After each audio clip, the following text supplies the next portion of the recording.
Ayan, malapit na matapos nila ang dahon. Dito, ano lang yan sila, umaga, tanghali, at saka hapon, binibigyan ko ng ganyan dahon. Kasi nagkaubusan na yung dahon dito, kunti lang yung mga tanim. Mga tao dito, hindi marunong magtanim ng mga kahoy-kahoy. Hindi talaga.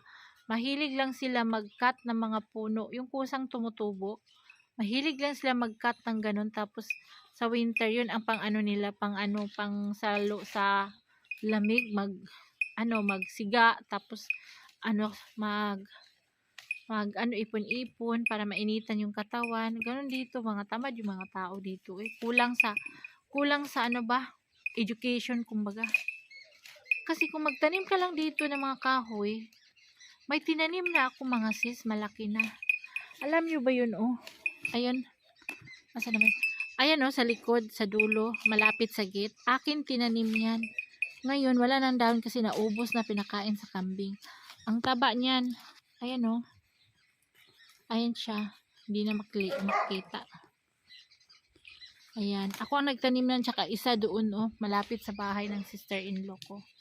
Ako nagtanim. Sabi ko, ito ha, wag nyo itong putulin. Ako ang puputol nito pag winter. Ako magpapainit ng katawan dito kasi ako nagtanim nito. Sabi ko talaga yan. Tapos yun, kung magtanim lang talaga, mabuhay man. Katamaran lang. Katamaran lang. Ang ano nila dito, pag-aawayan ng mga lupa-lupa. So, dun sila masipag. Magpatayan sila.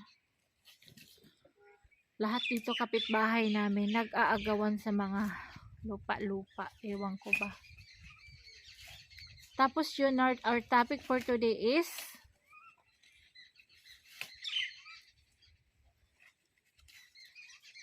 ang daming nagko-comments, ang daming nag-PPM, kailan kayo uuwi sa Pilipinas, Susana? Masasabi ko po, ang nire-reply ko is, soon ma'am, but in God's will. Hindi ko pa talaga alam kasi nga, sa hirap ng buhay ngayon, mamamasahe ka, kaming tatlo ni Sammy ni Mayra, halos mga 1,000,000 kung balikan sa pera nila dito. Kung one way lang, isang ticket na sa ano yan, mga 200,000 plus bawat isa. Siguro nasa mga 250 ganyan, one way lang. Sabi ko, yan ang laging pinupukpok sa akin ni Mayra. Kunti na lang basagin ni Mayra yung ulo ko. Kasi nga, promise ako ng promise. Mahirap din naman sasabihin na hindi na tayo babalik dun, ganito, ganyan. Sabi ko na lang, maghintay ka lang, darating talaga ang panahon. Dumating na yung aking studento. Kumain ka na dun, Kao? Lakaw na kayo, nag-video ako. Kumain ka na, may pagkain na dun. Intirap naman tong aking alaga, oh. Ha? Hindi kasi sinundo ni Bilal. Si hi! Kaya Bilal ko siya. Alam sa dagan ng tindahan. Laka na, kumain ka na doon ka. Kaya. Laka na kayo, mag-video ako, tapos magbihis ka na. Kapag kaya. Ando na sa table. May rice na doon na sa table yung ulam.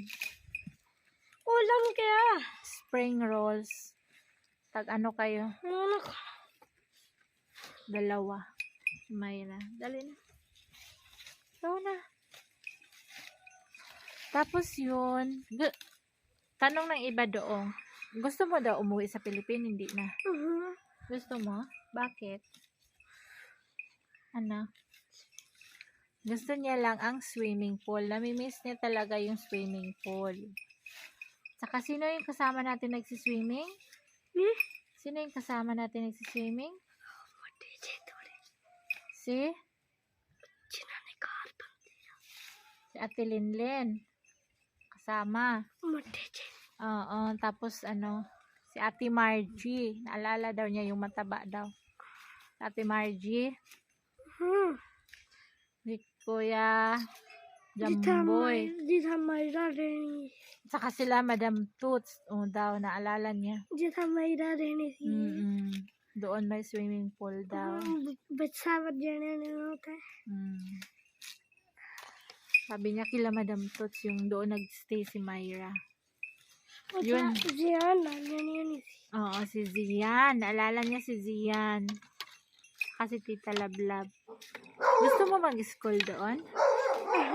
मैदान Gusto mo mag-school? तो Eh, मैदान पर Lada naman school ikaw. Hindi man pwede doon kay Myra ikaw. किया Doon man kay kila Lola at saka Tilinlin. no Doon sana man, doon man tayo. no Duwa man swimming pool tayo. Doon man mayroong swimming pool. Kila Myra, kila Madam Tots, different man yun. मैं मैंने कहा रहा Hindi ka man pwede doon. Lalaki yun ka. ना मैंने कहा रहा Bawal man ka doon. Si Myra lang pwede. मैंने कहा रहा Hindi na lang tayo, hindi na मैं tayo, था स्कूल पर से hindi tayo uuwi kasi gusto mo kila Madam Tots. Bawal ka man doon. क्यों Lalaki ka man. Pwede lang doon babae. कौन आया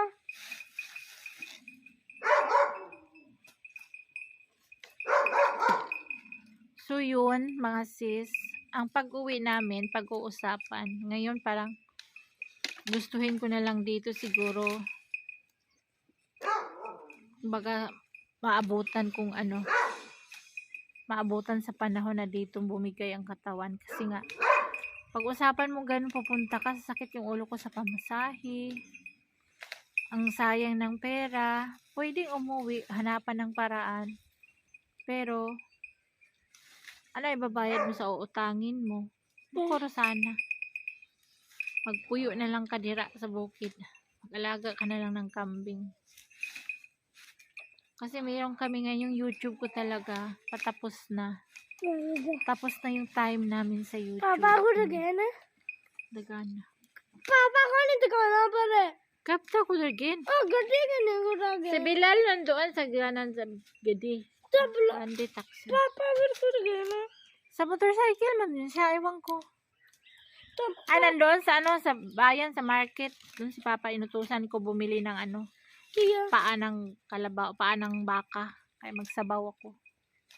केड़ी मार्केट डडियाल किया ना गया मैं कॉल कर रहा हूँ तो पता Buang. Lakaw na. ना Ay, magbibideo ako. Sponsor yung bag niya na may tire. Huwag mong galawin ba? Ng tita niya. Ayan o. Lahat yan sila magpipinsan. Mga bata nag-school. Uniform sila ng bag. Bili ng tita niya. Tita Muna. Yung mga ano naman niya. Damit na pang winter. Yung paris-paris. Yung ano. Winter suit. Sponsor din yun ng tita niya. Tita Wafia.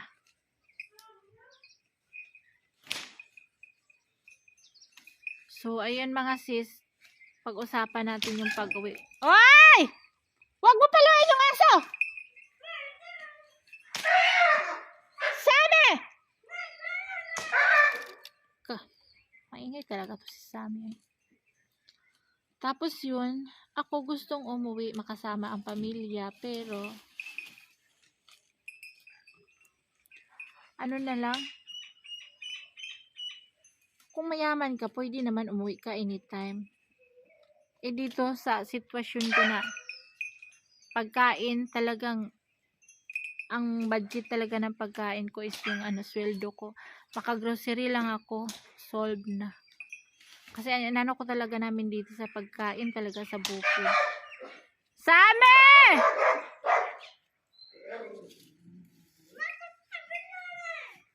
Wag mo pakialaman! Mabinabig. Kasi pinapalo mo yung kahoy. Huwag mo siya anuhin. Nasaktan siya. Huwag ka makulit. Hindi ko pa alam kung anong taon ako makauwi. Kung makakauwi pa ba.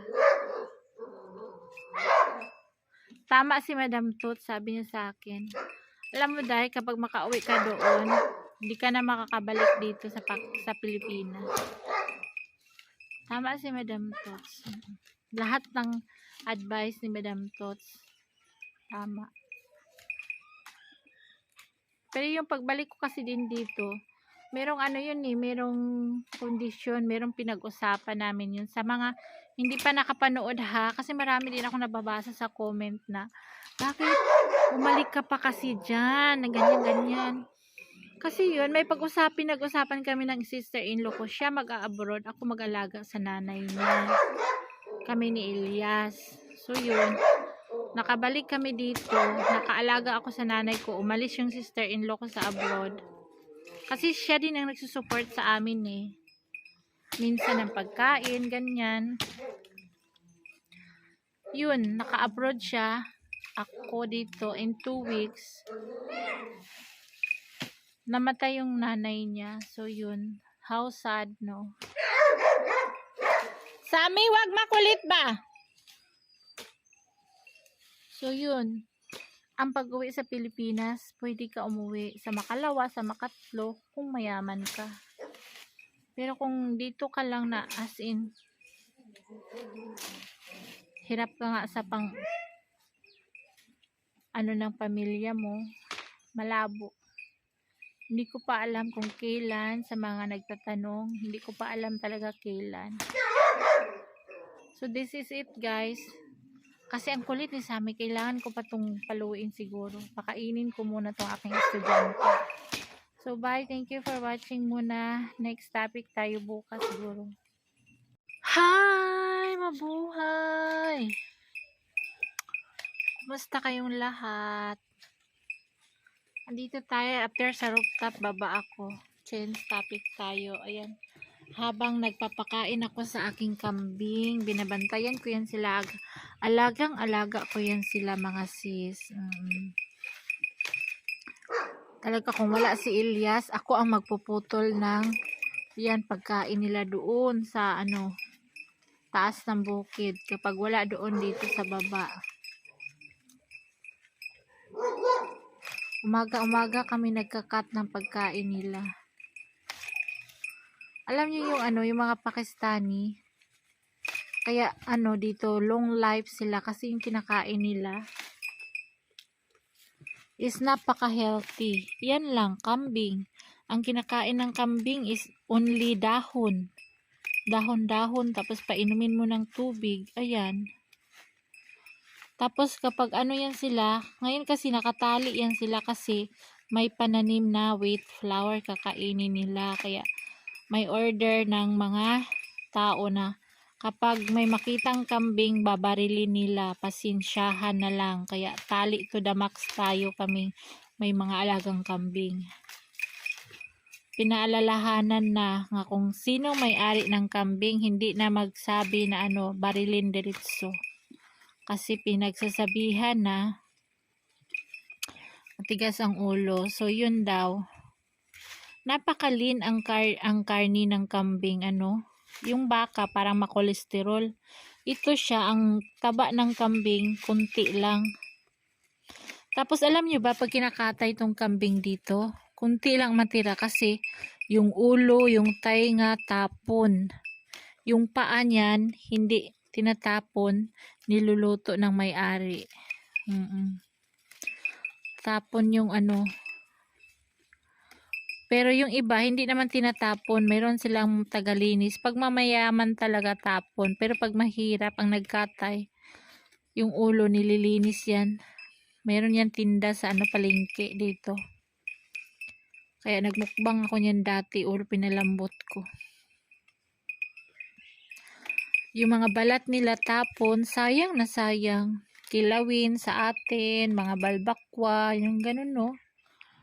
So, wala magawa kasi ganun ang ano eh. Ganun ang tradition nila dito eh. So yun, pati balat ng baka, tapon. Gusto ko magbalbakwa pero ako, ang trabaho, ako lang mag-isa. Di rin man marunong si Elias. Ang mahilig lang ako dito, madali-dali ko is yung paa ng manok. Bili ka sa palengke tapos ikaw maglinis. Napakatrabaho. So kung gusto mong kumain, walang choice. Bibili tapos ikaw maglinis. Ito, hindi kami talaga nakakabili ng kambing. Ano, whole year, isang taon. Kasi, ang mahal ng kilo ng kambing, 2,000 rupees isang kilo. Tapos, kunti lang yung isang kilo, ang liliit na mga hiwa nun, 'di ba? Kasi napakalinit, puro laman. Puro laman ang ano. Nasa iyo kung puro laman sa'yo bilhin or kasama buto. Hindi talaga kami nakabili. Ano lang, manok lang nabili namin. Kasi, minsan 600 ang kilo, minsan 7, minsan 8. Pinakamahal na yung 900 ang kilo ng manok dito. Kapag mura, makabili ng medyo 5 kilo, ganyan. Budget-budgetin.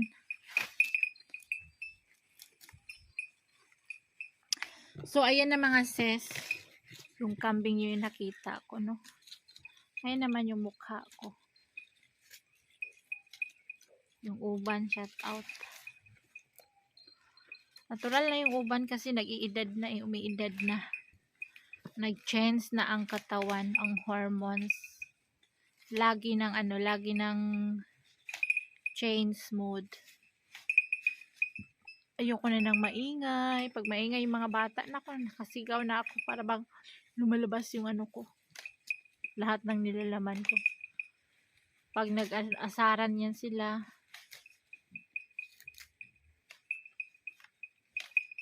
Our topic for today is yung mga Pakistani na ang hahaba ng buhay nila. Kasi one of the reason is ito. Yan lang kinakain nila dito. At saka mga lentils, yung mga beans baga. Palambutin lang nila yan, lagyan ng asin, lagyan ng kunting mantika, at saka lagyan ng chili powder. So, yun lang. Napakaraming beans dito. Meron dito, di ba namatay yung nanay ni Elias? Ano na? Mag 2 years na this January. Meron silang padasal sa January. Kasi 2 years na yung mother-in-law ko. Alam niyo yun, namatay yung mother-in-law ko. Mayroon pang mas matanda nun. 100 plus yung mother-in-law ko. Sabi nila mga 108 ata or 109, sabi nila.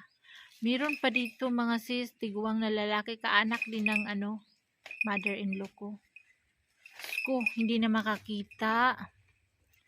Yung tuhod, hindi naman straight, nakatiklop na lang yung tuhod niya, saka ito, nag-abot na, hindi na ma-straight. Ganun lang siya, matulog siya, nakatikungkong yung paa. Nakaupo, nakatikungkong. Ganun siya. So, nung namatay siya, andito ako nun, after namatay yung mother-in-law ko, siguro mga 1 year, namatay din yung pinakamatanda dito sa amin, na lalaki. Ang haba ng buhay nila dito, yung kalahi ng nila Elias, family nila Elias. Pero si Elias, tawag nito, walang sakit yung nanay niya, ha? Walang sakit, walang sugar, walang high blood, wala talagang lang, tinawag lang ng panahon na siguro niya. At saka yung namatay na walang sakit yun, yung lalaking tiguang, walang sakit.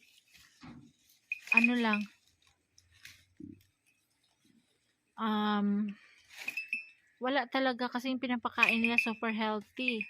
Sila dito, sila lang gumagawa ng mga oatmeal, ganyan. Kasi yung wheat flour, ginigiling nila yan, nilalagyan ng gatas. Yun, katulad sa sa sister-in-law ko dito na malaki siya. Kung malaki man ako, sobrang laki. Siguro nasa siya, mga 300 kilos pataas siya. Ako nasa lang ako, 80 plus. Siguro ngayon nasa 87, 85 na naman ako. Siya nasa 300 plus. Believe ako mga sis. Pero meron siyang sugar, may high blood, may maintenance siya, may cholesterol. 3 yung maintenance niya ata. Ako sa sugar lang ako. Siya, wala siya yung stroke, wala siya yung mga ganyan. Basta, iniinom niya, fresh milk lang talaga. Fresh milk galing sa kalabaw. Pagkuha ng fresh milk niyan, initin niya yan. Minsan, inumin niya. Umaga at saka gabi yan siya umiinom. Sabi niya, pinipigilan siya ng mga anak niya, huwag ka na uminom niyan, mama, kasi lalo kang lalaki. Sabi niya, hindi daw niya maiwasan kasi gamot na niya yun, yung gatas. Kapag hindi daw siya makainom, magkakasakit siya. So yun, hanggang ngayon, ang lakas pa niya. Pero lahi din nila yung diabetes, ganyan. Yung sister niya, diabetes, yung brother niya. So ayun, ang haba-haba na mga buhay nila dito. Yung tatay ni Ilyas kasi namatay sa operasyon sa Loslos. Si Ilyas nagmana sa Loslos. Hi, Mr. Tubiro ko 77, sabi niya. Wag masyado pa buhatin si Ilyas na mabigat. Yun nangahoy kami ni Ilyas. Si Ilyas nagdala ng planggana na maliit. Magaan lang po yun. Magaan lang yun kasi kaganyan-ganyan yung kahoy namin na pinupulot. Ang gaan lang yun, tas mauga yung kahoy. Hindi siya basa, dry na dry yung kahoy yung pinupulot namin. Magaan lang yun. Sabi ko, ikaw na magdala, kabidyohan kita. Lagi na lang ako nagdadala ng planggana. Sabi ko sa kanya. Ikaw naman. Yes, totoo yun. Pag may los-los, bawal magbuhat ng mabigat, bawal lang mahabang lakaran. Kasi, alam yun si Ilyas, kunting lakad lang talagang hinihingal siya. Siguro, yun na yun sa puso siguro niya. Na-stroke kasi yan dati, 1 month sa ospital. So, nakaka-recover siya. Thanks God. 1 month siya doon sa city, sa Islamabad. Doon siya. So, yun. Tapos, yung niya, ewan ko, lumalala yung los-los siguro niya kasi hindi siya nagbe-brief talaga. Sabi ko, bakit ba hindi ka magbe-brief? Parang apektado yun sa los-los, diba? Kasi lumalawlaw. Tapos kapag lumalakad ka, gumaganon. Nag-away yung mga pusa.